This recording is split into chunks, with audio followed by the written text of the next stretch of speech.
อูซูลา ฟอนเดอร์เลเยนความสัมพันธ์ระหว่างสหภาพยุโรปและจีนอยู่ในจุดเปลี่ยน I want to raise a question to President von der Leyen. You said in your meeting with President Xi that EU-China ties are at inflection point, and you raised concerns from the EU side. But my question is, what is that the EU is willing to do to really maintain this relationship stable and sustainable? Thank you. Yeah, indeed. I used the term that we are at an inflection point. It is an important relationship that we have. But to be successful, we need to see more progress on the issues that are challenging for us. So important is to listen to each other and to find pragmatic solutions. And you might know that we have several high-level dialogues. We have the very successful high-level dialogue on climate and environment. It took place, I think, a week or 10 days ago with the good result of the joint statement. We have a very important high-level dialogue on the economy and trade. The issues I was mentioning in my statement are very dominant there. Important on human rights. And we launched today, as I said, the new export supply mechanism that looks at export controls and makes sure that there are no bottlenecks, no slowing down the process of delivering critical raw materials that are under the export controls to the companies that need it. So very pragmatic, but it's important to listen to each other because then you can often dissolve prejudices. You can find where the issue is really painful and where you have to find a solution, and then you have a pragmatic approach to the whole topic. One question from the paper. And we all know that there are many differences between China and the EU. We have different social system, different culture and history, and also we have some different views on some bilateral and international issues. So my question is, as we mark our 50th anniversary, how can we keep this divergence from our cooperation and communication in the future? Thank you. Well, by dialogue.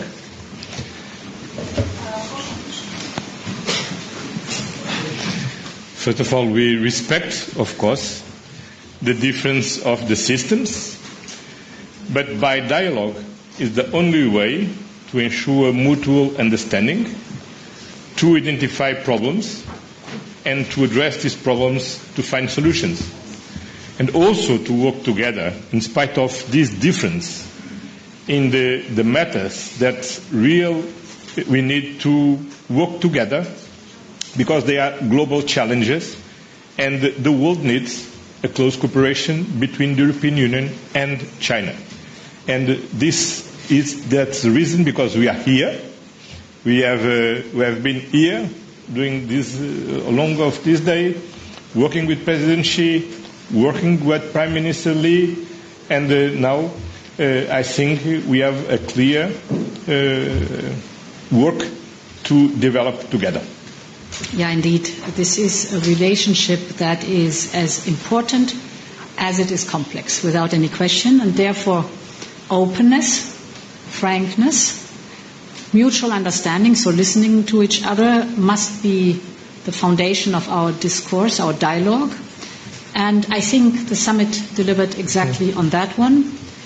We have very frankly and openly raised our concerns, very clearly, very direct. You know, the trade and investment and geopolitical issues that we mentioned. We have partially identified solutions. I mentioned the mechanism if there are bottlenecks in the export controls, that we have a swift solution for that one, for example. And of course, we also recognize that we have shared challenges or concerns where together we can make a big difference. And this is, for example, the fight against climate change, or protecting the environment, but also humanitarian needs, development aid, and topics like this. So it was full of different topics, was a day, but very constructive and very pragmatic. Thank you. I would like to know on Ukraine, the topic of Ukraine. So, I mean, we come from some tough weeks in this respect. With reports published on Wang Yi expressing in his visit to the EU this idea of China not interested in the end of the war. and of course the recent sanctions package. And you've expressed that you told the Chinese side your concerns. I would like to know, did you receive any new commitments from the Chinese side, or did they reckon anything new? Did they understand your points? Thank you. But first of all, we share with China two important points. First of all, the European Union and China, we uphold the United Nations Charter, and namely the values of sovereignty, territorial integrity, and respect of the international recognized borders. And several times China expressed the same position about this war in the United Nations and recently voted the resolution presented by several member states of the European Union in the General Assembly. Second, we expressed the same wish to reach a just and lasting peace as soon as possible.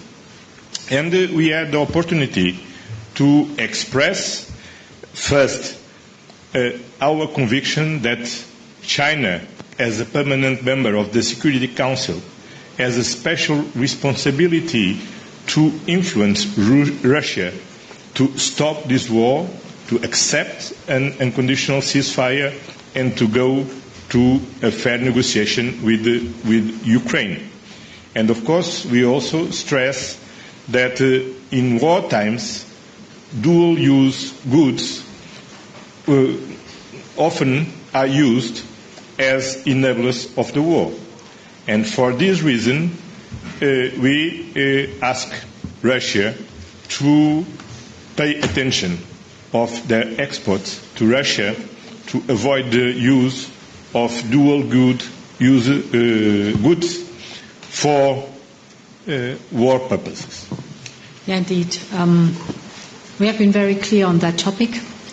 China has an influence on Russia, like the European Union has an influence on Ukraine, and that it is our expectation that China uses this influence to make sure that Russia is coming seriously to the negotiation table. Like we in the European Union don't even have to use our influence because President Zelensky has already offered and is at the negotiation tables and offered to sit down and negotiate seriously with Russia.